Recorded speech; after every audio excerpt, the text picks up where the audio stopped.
I did a Cameo thing. Basically, I told Jen and Aliona to do whatever they wanted, and then I would react to the Cameo for a video. So that's what this is, and it's 6 minutes long.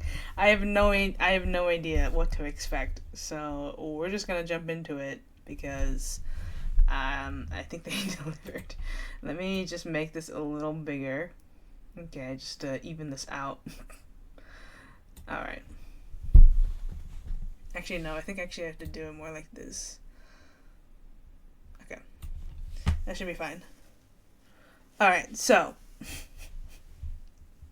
Here we go. For those of you who don't know, Jennifer English, voice of Shadowheart, Aliona Baranova, performance director, voice of Karina and the Squirrel, also girlfriend of Shadowheart / Jennifer English. So, just in case you guys didn't know that, that's what's happening here. So, they have a joint cameo together. This is not Jennifer English's cameo. This is their cameo together. And she does not voice Shadowheart on this cameo. So, no Shadowheart requests. But, this will be fun. Alright, here we go. Whew. Oh, you did the little. I did do the. Oh, you did the little. I did do the little. I got it on camera. Hi, Ruby. Hi, Ruby. We're away for the weekend, and I left my lenses at home, so I'm back to wearing the glasses. People like the okay, glasses. I prefer it. I do like the glasses. I prefer glasses. I like wearing glasses. I like it when Jen, or when anyone does that. There you go. Anyway, hi Hello. Ruby. Hope you're very well. You gave us no instructions. That is risky. Dangerous. For people with ADHD. Oh no, we're free falling. So we're now going to tell you our favourite day of the week. What is your favourite day of the week? I was joking. You're actually going with that. It's Wednesday. I think it's an interesting question. I feel like a Friday is aesthetically pleasing. It is aesthetically. Somebody on Twitter said 5 times 5 is 25 is also Friday. Yeah, and also it's yellow.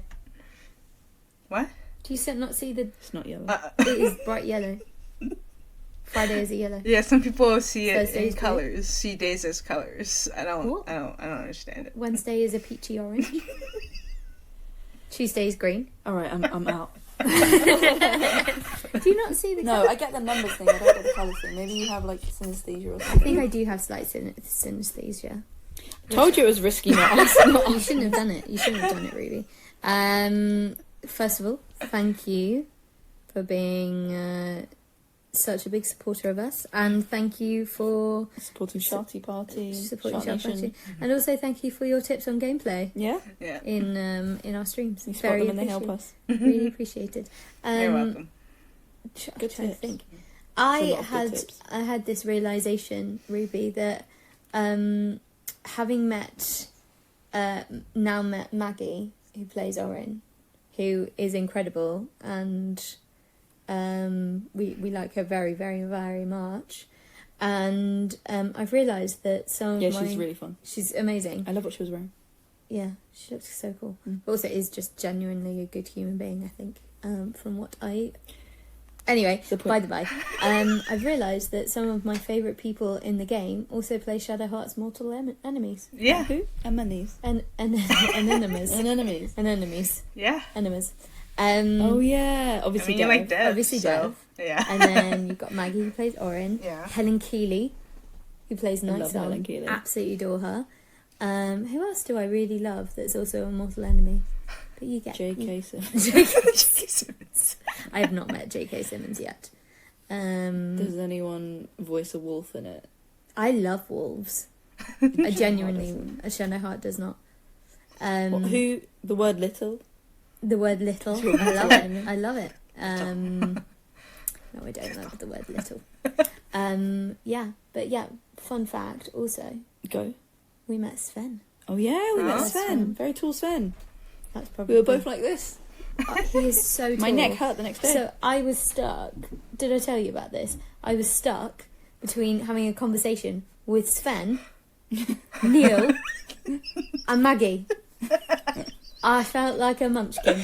I don't ever wear heels. So They are really tall wore people. I platform mean, trainers. we wore platform Maggie trainers, played a matching. very tall woman, as we all know. Yeah. Did anything happen Big with woman. that? Did they eventually sit down, or did you end up? No, of course they did not sit just down. stood? Tall people do. Didn't they not come down have- to your height? Or See, was this it is what I something mean. else? I Maggie did do the crouch. 1 ear thing I like Right. when tall people come down. because I I love it. I don't love like not so being yeah, to that hear. is that. This. Go on. Ruby, Yeah. I know you're going to do a YouTube video. You want to respond to, We have been taking quite a bit of a break lately, which has been really nice. and I wanted to say thank you for respecting that we take breaks. Yeah. I just That's really okay. like this. It's my hair.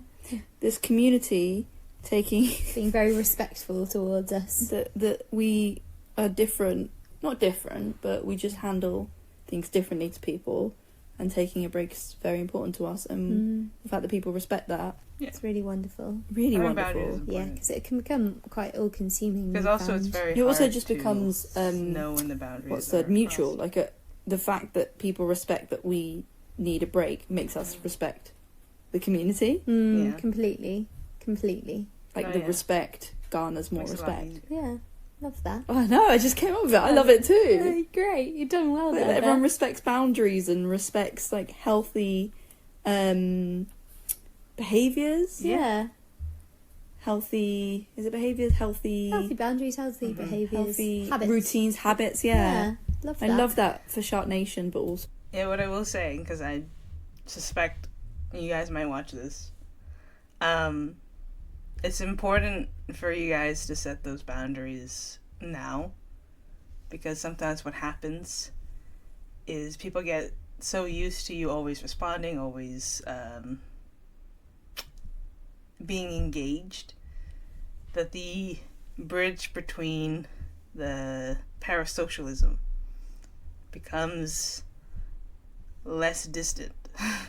So people feel closer to you. They feel like your friend. They feel like, oh, we're buddies now, so we're hanging out, so we're chilling. So it's important to establish those boundaries. And I know with ADHD, because I have it too, that it's often hard to distinguish where those boundaries are, especially because impulsiveness makes it difficult to restrain.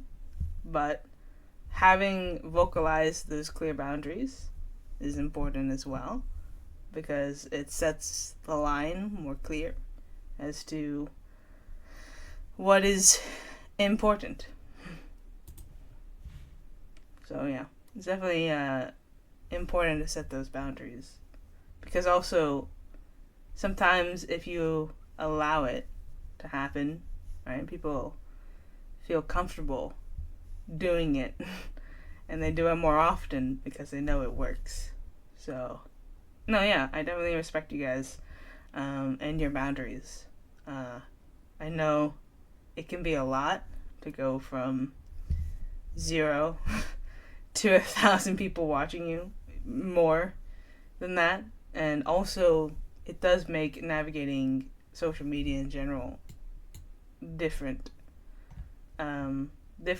even, because there's often times where a streamer, no one, will end up blowing up, become big, and not really be able to set those boundaries, because they feel like everyone has to be their friend, everyone has to be their family. And it's a very dangerous place to be. It can feel like, oh, I should be engaged in my community, I should be engaged in what they do. But sometimes it's important to know that not everyone is going to be your friend, that not everyone has to be your friend, and that sometimes it's okay to acknowledge someone as a stranger, as someone you don't know. I mean, how can you? And so what a lot of streamers do is they set those boundaries. They don't treat their viewers like friends, they treat them like fans. And sometimes people do get upset by that because they think the streamer has an ego, but it's more of a healthy boundary between someone you don't know, because it can be very difficult to sometimes distinguish between someone who is a friend, someone who is not a friend, and just someone who you can just watch from afar. But yeah, it's definitely very important to set those boundaries. I know you guys are new to this whole thing, very new, and you will learn to navigate those areas. But it is important to kind of set those boundaries. So just the Baldur's Gate 3 community. Yeah. Just the most intelligent and creative. And I love them so much. Kind community. Said that in an interview recently. I was just like, I just love our community. It's really beautiful. Jen had an interview the other day. A really important one. I don't think we can say who for. No. But imagine the most respected publication probably in the world, and I forgot about it. And we went to brunch. We went to brunch because we're gays who brunch, and all the time. And I realised I was like, I saw an email with the Zoom invite, and I had to rush outside, and we were a really busy part of London. We were only 5 minutes late. Yeah, it was fine. It was fine. It was just the fact that I forgot it. And we scheduled our day to make sure that you did do your interview. We turned down and plans. We both forgot. Yeah, it was very funny. A life in the day of us. Yeah, chaos. And on that note, this is a very, very long cameo, but sending love to you, and thank you for the request and the support. See you on our next stream, I suppose. Yeah. If we'll ever stream again. No, we won't. We definitely will. Jen, I actually can't reach the stop button. So bye. Bye, Ruby. Bye. Okay, that was fun and chaotic, and yes, I knew that they were gonna do this. Did you know that? I predicted it. That's why I told them to just do whatever they wanted. Because I knew it was going to go off the rails. But yeah. That was a lot. But yeah, like I said, it's very important to set those boundaries. And I know I do...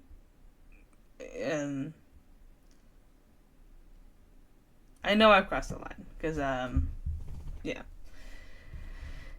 I do try to respect those boundaries as well, and I will try to continue to respect those boundaries. I think sometimes is like an overexcitement, so it's like it's the compulsiveness, really. I think you guys get it.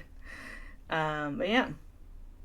I don't think there's much more to say. I think kind of interacted. We can watch it again. I mean, go again. But yeah.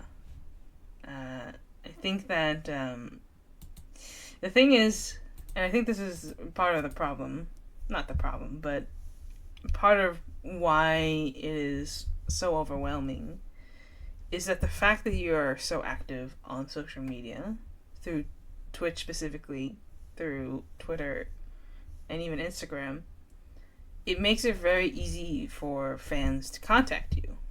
And because it's so easy, they're more likely to do it. Which is also why it's kind of important to have those boundaries set. Because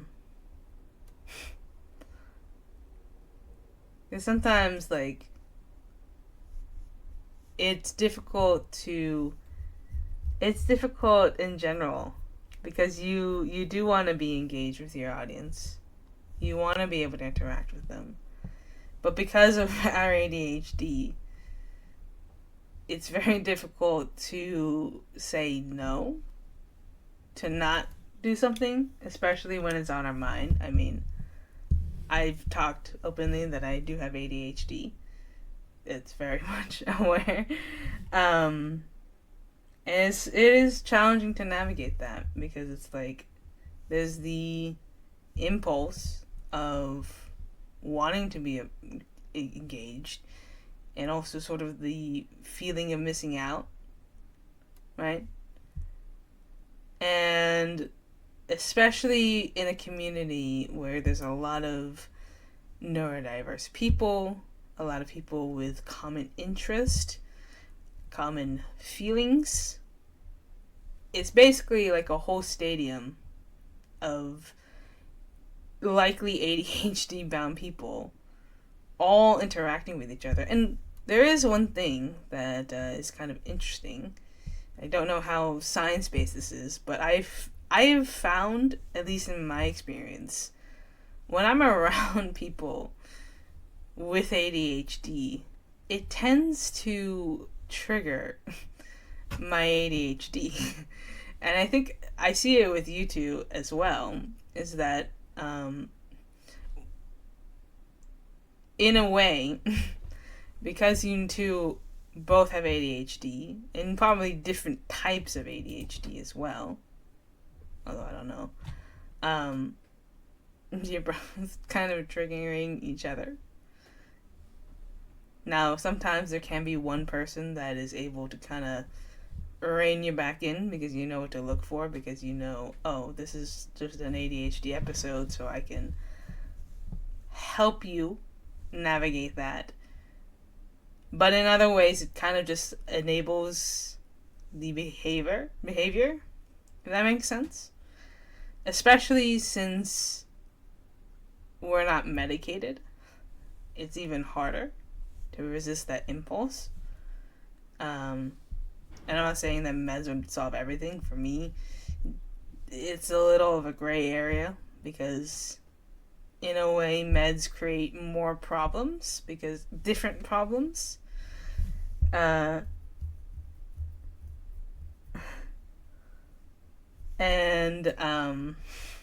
I going with this? Basically, in a way, I feel like because you're both ADHD, you both have ADHD, you're going to end up attracting a lot of people with ADHD as well. But you already have. I mean, come on, you already have. And because of that, I think you'll have a lot of people that have the similar problems that you have. So, basically, what I'm saying is, yes, set your boundaries. Make sure that they are clear. And,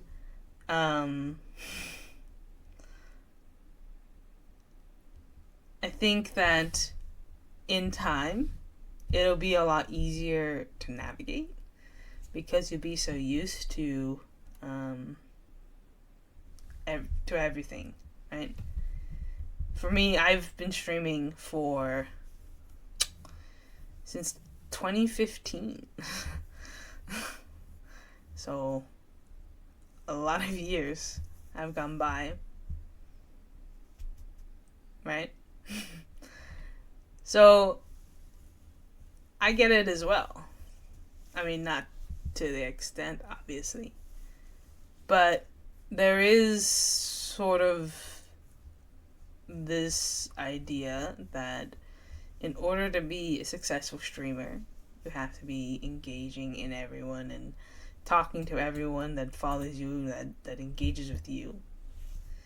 And sometimes it's difficult when you get those followers coming in to say no.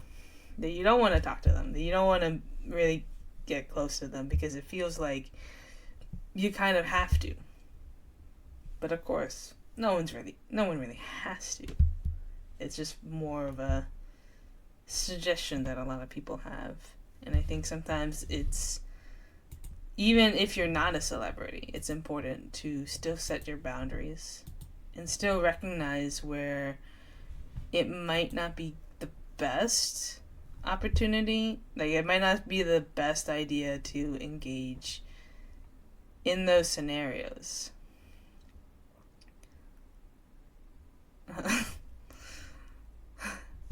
Now I'm going off track. But yes. Yeah. I think that's it. Basically to say, I understand. I get it. So, yeah. Thank you guys for the cameo. This was great. Anyways. See you guys next time. Bye.